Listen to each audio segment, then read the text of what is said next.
be taken out of your community, you just feel incredibly powerless. You're not sure where to start. You also don't have the energy to figure out how do you impact something like an economy. Often what we really need is a new imagination. How do we create opportunities that can root wealth and overturn these cycles of generational poverty in our communities? I'm Molly Hemstreet. I'm the co-founder and co-executive director of the Industrial Commons, and I work to bring opportunity to rural communities across Southern Appalachia. Appalachia for me is a really beautiful place, and it is where I call home. I always think the season I'm in is my most favorite season. There's lots and lots of trees, animals, insects. It's my favorite place to be. It's also a really complex place. A lot of the story of Appalachia has been about extraction, things leaving our communities. Where I grew up, we have been manufacturers and makers for generations, and particularly textile manufacturing. Textiles are really these workhorses of our world. It's not just the clothing we wear.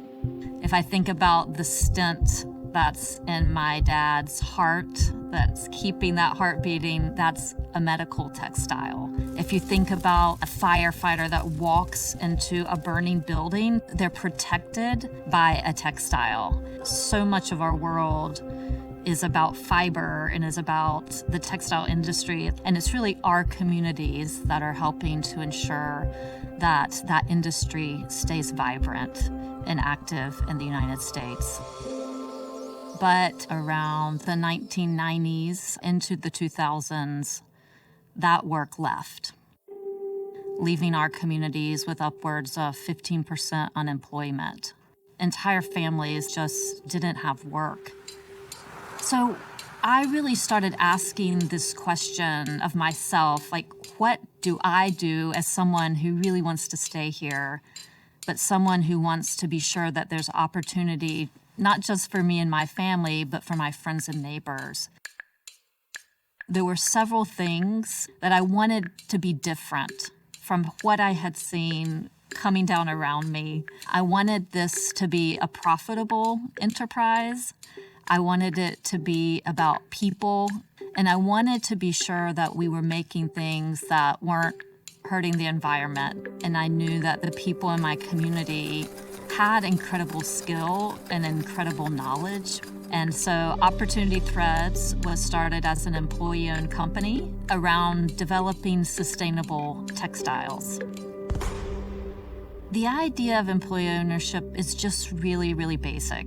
And I think we can all relate to it. If we work really hard for something, that reward should come back to us. We all want to feel like we're valued. We all want to feel like the opportunity that we create, the profits that we create, we have a say in those. Opportunity Threads is a really magical place. They're one of the largest upcycling facilities in the U.S., upcycling upwards of 60,000 t-shirts every week. They're a profitable company, a really brilliant, bright light in our community. I'm very proud of that work. From there, I was like, oh, this is kind of cool. This seems to be working. Let me find some more help. I wasn't an economist, didn't have a business major, didn't consider myself an entrepreneur. What I did know is that I cared very deeply about where I lived. And so we started building a network. We called it the Carolina Textile District, with this whole idea of being big by being small together. So we were going to band together in order to build scale. And then after we built that, we built the Industrial Commons. What we do with the Industrial Commons is we support workers, we support businesses. Some of those businesses we help to buy and convert to employee-owned companies. Some of those businesses we start ourselves. We've drawn the attention of folks like the National Science Foundation, who have chosen us as one of 10 innovation communities across the country. And it was really the organization that I needed when I was getting started that I didn't have. One of the projects that the Industrial Commons right now is working on is called Material Return. And what we do at Material Return is we take back the region's textile waste, we grind it up, and we send it through this big machine, and then we're able to make that back into a yarn. Something that might be sold for 3 cents a pound, if we can put it through our system, it can come out on the other side and we can sell it for $9 a pound. So we're engineering value back into this waste stream, just like we're trying to engineer opportunity back into our communities.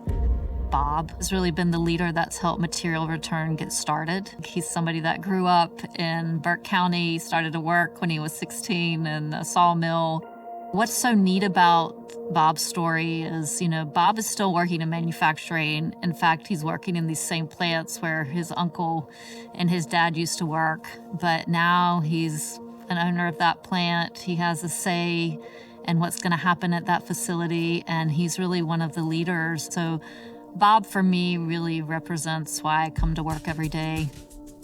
We call ourselves, we're long haul people. We're in this for the long haul. This isn't just a project of 6 months. This is a project of generations. Right now, there's 27,000 workers working in the textile industry. We would love to see half of those workers engaged in some type of enterprise or economic opportunity that we're creating through our ecosystem. My hope is not just Southern Appalachia, but all over, that there's more there's more wealth that can be rooted. There's less extraction, and there's really just a more thriving working class. Every community has opportunity. Every community has something good in it. Every community has a future where you can show up every day, you can work hard, you can get ahead, but that's not at the expense of the person beside you getting ahead. That there's opportunities for your kids, where there's a lightness and there's a joy, where you really feel like you're not staying because you're forced to stay, but you're staying because you've chosen to stay. We forget that we are part of the economy. We forget that we have power in it. It just takes a few people to start. And you don't have to necessarily have a complex set of skills. What you really have to have is a deep care